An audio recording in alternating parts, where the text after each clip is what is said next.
Hey guys, look at this. We've got kind of an overcast, cloudy day.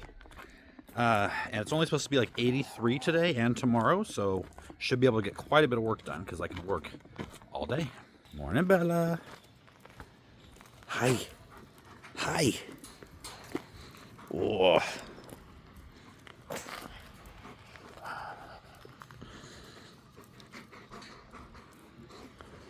So today, one of the jobs I'm going to be working on is the wall over to kind of finish off the end of the future English garden.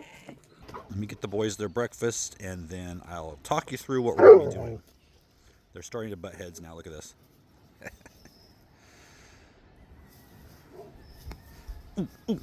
All right, so the next couple of areas we're going to be working on within the next 2 months. Well, first of all, while we're in this area, the pasture is pretty much ready to be seeded. One thing Bill's going to quickly do when he comes back next time, it shouldn't take more than 20 minutes, is this drop off here. I'd like to just kind of take that edge off so it's just more of a little bit smoother transition. But that's it, and he's probably going to just kind of grade the ground eventually. We can't sow any seed right now. First of all, we don't have any sprinklers, and second of all, it's just way too hot. That'll be in the fall to prepare for the rainy season. And so we'll put the seed down, let the rain water it, probably get some sprinklers at the same time, but it'll be cooler. So all around it's just a better time to do it. As far as the pond is concerned, this pond is actually not a priority at the moment. It right now is ready to do what it's meant to do, and that is to collect all of the water that comes down the driveway through this area and usually heads down through the pasture, just kind of cutting rivers out and then down to the street where it takes all the mud out. So this is ready for that. As far as lining it, that's not a priority right now. There's other things that come first. It'll probably be planted with grass as well, just to give more grazing area for the time being. And then maybe, I don't know, probably next fall, line it and fill it up. By the way, in this video, we are going to be announcing the winner of the Tomato Challenge 2024. So stay tuned for that. Okay, so just a reminder on what is happening in this area. Actually, I think I'm going to bring the sheep out here today and tie them on tethers, and they can kind of clear this out for me. But starting at this wall, there's going to be a 12-foot wide flower bed that goes all the way down to the end of this wall. And then there's going to be a 12-foot wide section of lawn that goes straight down through. And then a 10-foot flower bed on this side of the lawn going down that way. The reason this has 2 feet more is because I need a backing to it, so there will be a low hedge, and then up top there will be pleached trees. I'll put a picture here if you don't know what pleached is. It's basically a hedge on stilts. So that's why the extra 2 feet on this side. So Bill has this pretty much flattened out. The width of the flower bed is about here to there. But we have to get all these stones out and obviously put into a wall to be able to flatten the rest of this out, because you know there's going to be 6 feet have to be flattened out. So down here at the end is hopefully today's job. So this wall comes down to this end here, and then we'll head in where this string is to kind of finish off this end. So where that string is, can you even see that string? See the little level hanging on it? That's going to be the soil level. So that wall will be right here, and then all of this will be filled with soil. Now on these dry stack type of walls, 3 feet is as high as you're supposed to go without any extra support. So that's what this is for. And I'm not sure what this is made out of, but there's a little wire running through this mesh.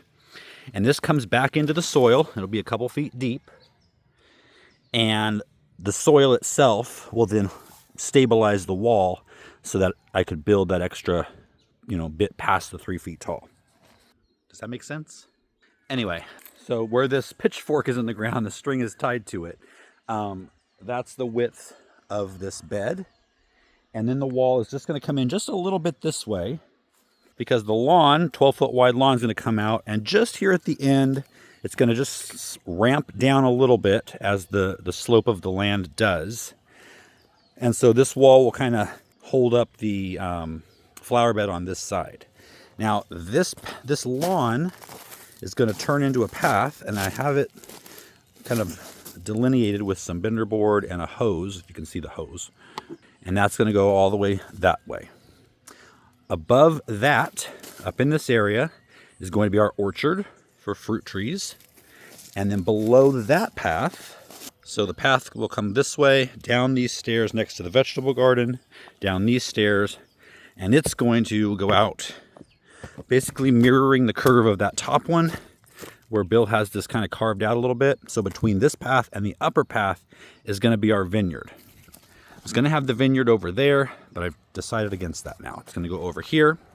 And then when this area is flattened out on this side, this is where I'll have my greenhouse. So you can see from this angle here, see the string going across. So that's where the wall is going to be. And that'll all be filled with dirt behind that.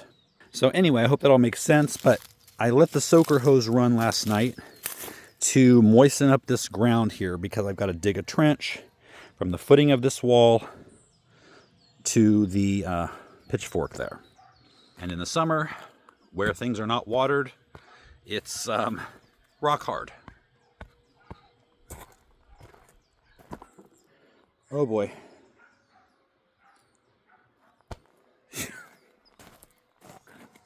Well, I was hoping for a big reveal on my tomato challenge tomato, and I just realized that last night, the day before the announcement, it was eaten by a squirrel.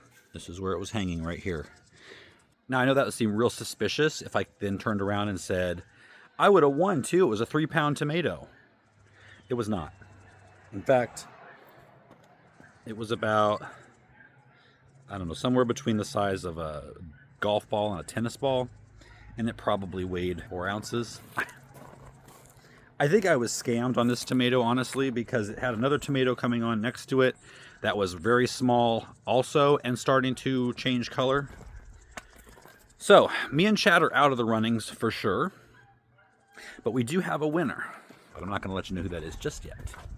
You know what? That just really caps off this tomato year. What can you do? All of the tomatoes that we're eating, I'm pulling as soon as they are starting to maybe get about 25% colored up. I know people will argue that the only way to have a good tasting tomato is to let it completely ripen on the vine. That's not true.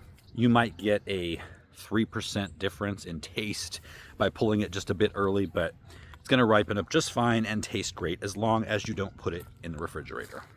Well, now I've spent the cloudy time talking and the sun is breaking through and it's getting warm. Not that warm, not hot, but it's time to start digging. So I'm hoping, I ran the soaker hose all night, and I'm hoping it's soft enough to dig the full trench. Only one way to find out.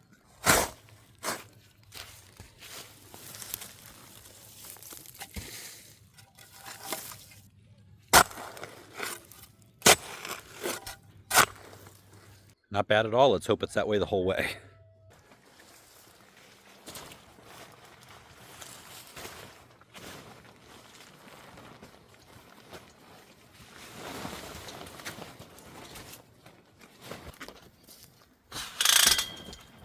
I know I'm a wuss, but if I've got a shade structure, why not use it? All right, I've got some labor work out here going on.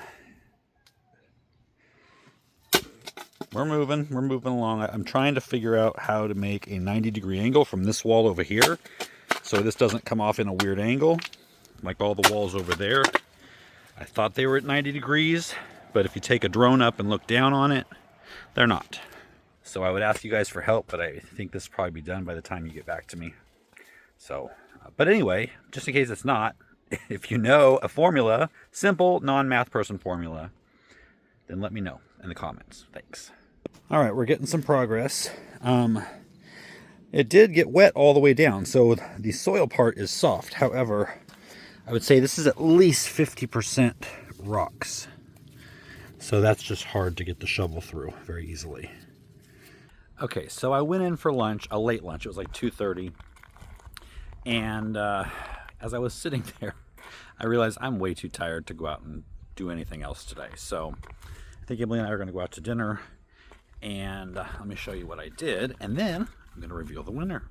All right, so the trench and some of the first stones. So I'm going to have to take some of this wall out because I got to like weave the layers in this way and that way, so it's not just a straight line going up. Joel's going to be coming tomorrow to help me. Hopefully we'll be able to finish this wall. Like, that would be amazing. Because once the wall is finished, then Bill can come over and do what he needs to do, and we'll be that much closer to our English garden. All right, are you ready? I'm going to give the announcement in front of my poor excuse for tomatoes. So the winner with I think it's a yellow accordion, orange accordion, at 1 pound, 12 ounces, is the Croc Gardener. Congratulations. There were a lot of entries. That's the biggest one we saw. I thought I was going to beat Chad with my golf ball sized tomato because he didn't have any. Next year. Anyway, in the next video, I hope to show you that wall completely finished. I'll see you then.